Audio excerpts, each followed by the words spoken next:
শুনশান রাতে চলে আসা চিন্তা হঠাতে, শান্ত অশান্ত সময় তুই কেন থাকিস না সাথে?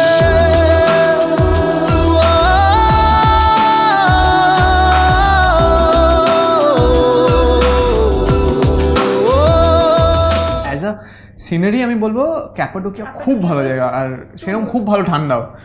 তো মানে অ্যাজ এ হোল আমরা খুব মজা করেছি। শুটিংটা জায়গা ছিল আমাদের কাপাডোকিয়াতে একটা শুট, যেখানে এই গানটাই বরবাদ হয়েছি আমি যে গানটা করছি, ওখানে একটা জায়গা ছিল যেখান থেকে ওই ফানুস হ্যাঁ বেলুনসগুলো প্রচুর এয়ার বেলুনস প্রচুর ওড়ে, এবং সেটা কিন্তু ভোর 4:30 মধ্যে ওখানে পৌঁছাতে হয়, কারণ তারপরে হাওয়া শুরু হয় ওখানে, তাহলে ওই বেলুনসগুলো কোথায় গিয়ে নামবে সেটা তো কেউ বলতে পারে না, তার জন্য ওরা আর্লি মর্নিং ওটা করে, আর ওখান থেকে প্রায় হাজার ওড়ে অ্যাট এ টাইম। তোকে দেখি শুনশান রাতে চলে আসা চিন্তা হঠাতে, শান্ত অশান্ত সময় তুই কেন থাকিস না সাথে?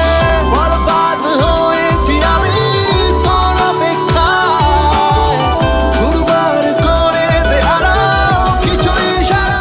তো আমরা প্ল্যান করেছি যে ওইটা শ্যুট করবো। আমরা আর্লি মর্নিং বেরিয়ে গেছি, তখন -ডিগ্রি টেম্পারেচার, প্রচণ্ড ঠান্ডা লাগছে। এবার কিন্তু কী করে শ্যুট করবো সেটা তো আমরা জানি না, তো বাবাকে ওর মধ্যে চড়িয়ে দিয়ে বলছি, বাবা একটা ট্রায়াল নিন কীভাবে যাচ্ছে, কেমন লাগছে উপর থেকে। বাবা উঠে গিয়ে এবার ওটা তো আর নামছে না, ওর মতো করে যখন ওই ইয়েটা শেষ হবে গ্যাসটা, তখন উনি ওনার মতো করে বেলুনটা নিচে আনবে, তখন ওদের নামতে পারবে।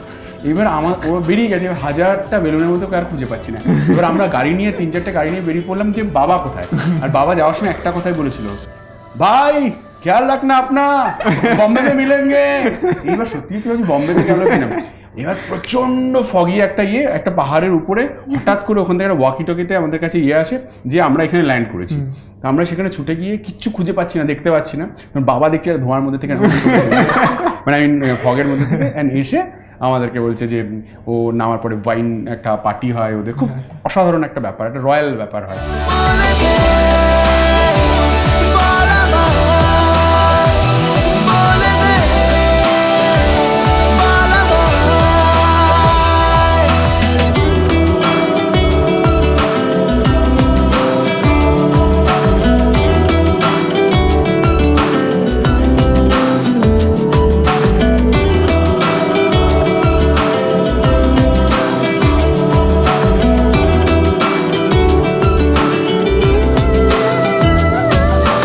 তো আমরা সেটার উপরে উঠে আর শ্যুট করার সময় পাইনি, কারণ বাবা কোথায় চলে গেল, টাইম বেরিয়ে গেল। হ্যাঁ, শ্যুট করেছি আমরা ওটা ব্যাগ।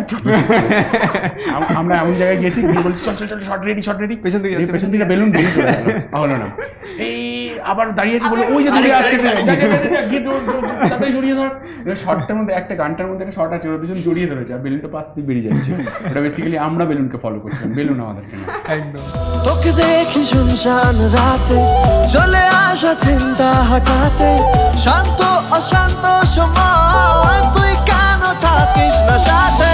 বরবাদ হয়েছি আমি তোর অপেক্ষায়, চুরবার করে দে আরো কিছু ইশারায়। আমাকে থাকতে নে, ডুবে থাকতে নে তোর নাম করে, আমাকে রাস্তা বল, কোনো আস্তানা কোনো বন্দরে, বলে দে বরাবর, বলে দে বরাবর। এইভাবে শ্যুট হয়েছে, এইভাবেই শ্যুট হয় আমাদের বাংলা সিনেমার যে গানগুলো হয়, খুব মজা করে করি আমরা ভীষণ, এবং ফুল ইকুইপমেন্ট থাকে তাতে, মানে সেখানে প্যান্থার থেকে আরম্ভ করে জিমিজিপ থেকে আরম্ভ করে, হ্যাঁ সমস্ত কিছু, অ্যালেক্সা। মানে আমি কিন্তু এটা দেখেছি, তুমি অ্যালেক্সায় কিন্তু সারাক্ষণ ছিলে। এবার সেকেন্ড ক্যামেরা কিন্তু বলতে গেলে তুমিই পুরো হ্যান্ডেল করছো। হ্যাঁ, কারণ শুভঙ্কর যে আমাদের ক্যামেরাম্যান, সে অসাধারণ, মানে আমার চোখে ও হচ্ছে আমার হিরো। মানে আমি যেটা ভাবি ও সেটাকে ক্যামেরার মধ্যে দিয়ে সেটা আমাকে দেখায়। তো আমাদের যখন ডবল ক্যামেরা হয় তখন কী করি, আমি ওকে সাহায্য করি, আমি হেল্প করি আর কি, আমি চেষ্টা করি। যেহেতু আমার মধ্যে একজন ডিরেক্টরের জন্য ভীষণ ইম্পর্টেন্ট যে সে যেন সব কিছু না কিছু জানে আর কি, তার মধ্যে দিয়ে সে এডিটিংটাও তাকে বুঝতে হয়, তাকে ক্যামেরাটা বুঝতে হয়।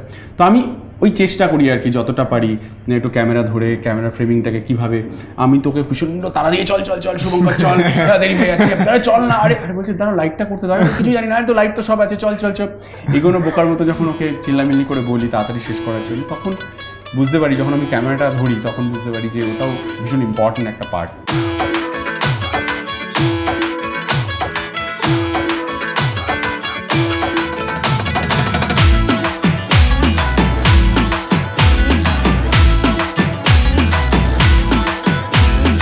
বলছি তোমার দিব্যি গেলে আমি বড় শান্ত ছেলে, দেখছি তোমায় সুযোগ পেলে শুনে বুঝি বিষম খেলে।